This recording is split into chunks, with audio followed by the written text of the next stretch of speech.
It's been another up and down year for Chelsea Sodaro, but she could be ready to challenge for another world title after a raft of mid-season changes. This is day one of previewing the Women's Ironman World Championships taking place in Nice, France.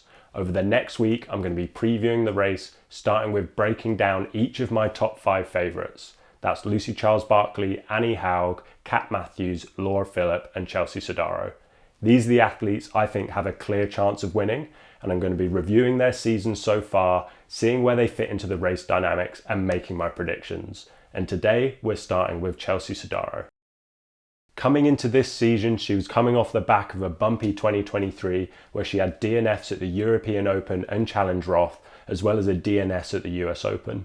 She recovered it a bit towards the end of the season with 3rd in Singapore at the Asian Open and 6th in Kona at the Ironman World Championships, but it's definitely not the title defence that she would have wanted, but it was a valiant effort. She opted to kick off her season with a stint down under, racing 3 times, culminating in an impressive Ironman performance in New Zealand. She put down a 2:49 marathon and beat Els Visser by 17 minutes. Annie Haug is the only other athlete that's put that much time into Els Visser over an Ironman this year, which shows what kind of a performance it was. And this was probably her best Ironman performance since she won that world title in Kona in 2022. And this was the point where we start to think, is she ready to challenge for another title in 2024? However, it was after this that her season started to go awry. And that started with a DNF early into the bike in Singapore at her first T100 race that received very public criticism from Jan Frodeno on the commentary. That's, she's talking to Patrick, who is one of the head referees here, and he's taking her off the course, which is strange, in my opinion. I think as an athlete, you should come back, you should face the music. It's part of the pain that you need to go through in order to grow from it. At this very point in time, if I'm very honest, I think she's hiding. This was followed with withdrawals from San Francisco T100 and 70.3 Mont Tremblant. Now she was clearly going through a bit of a tough time through this period, and halfway through the season she announced that her and her bike sponsor Canyon had parted ways. We'd seen her ride several different setups on a Canyon, and clearly she just wasn't comfortable and didn't feel like the bike was working for her. It also came out that she was moving coaches from Dan Plews to Neil Henderson, maybe opting for a bit more face-to-face coaching as she'd recently moved house. This all came before where she made her return to racing at London T100, where she swam with the second chase pack but couldn't follow the stronger riders from that group. She ended up losing time on the bike but did fight back with the 3rd fastest run of the day, coming home to finish in 8th.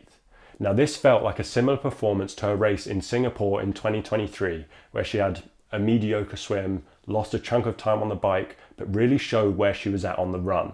That's the run I'm focused on here. That translated to a 2:53 in Kona, the 2nd fastest run on the day, only behind Annie Haug. With a similar performance in London here, it clearly shows that her run is in a good position, and I think we can expect her to have one of the fastest runs of the day in Nice. She still struggled on the bike in London, and going back to Kona last year, it was her bike that completely took her out of contention for the win. Now, with this change in bike sponsor, maybe she'll be a bit more comfortable, and the switch in coaches, maybe she'll be feeling a bit stronger on the bike. Could this be the thing that pulls her back into contention in Nice?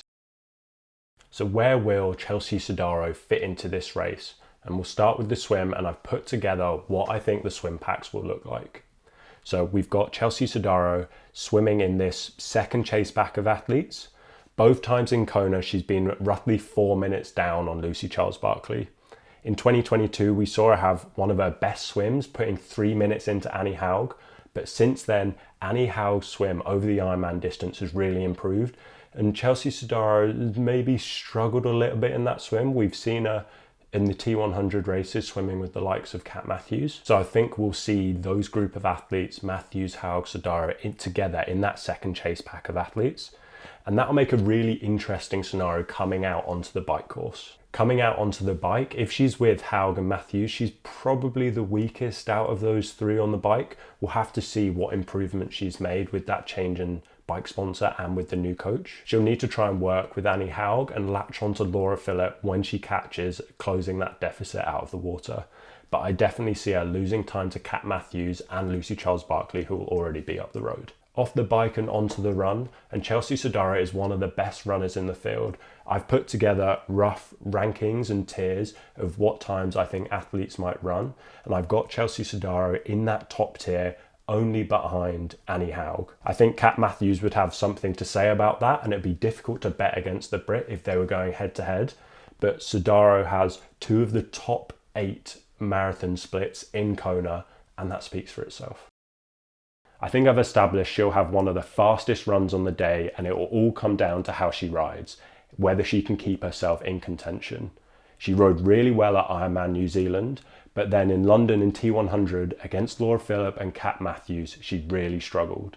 So that is the big point that we need to follow on race day. I think she could end up losing too much time on the bike, but with that rapid run, I've got her moving through the field into 5th. However, with the run that she can put down on this course, if she rediscovers that bike form that she had in 2022, she'll keep herself in contention and she could run through to land on the podium and even challenge for the win. That's why she's one of the favourites for this race. Thanks for watching, and see you tomorrow as we break down another one of my top 5 favourites. See you there.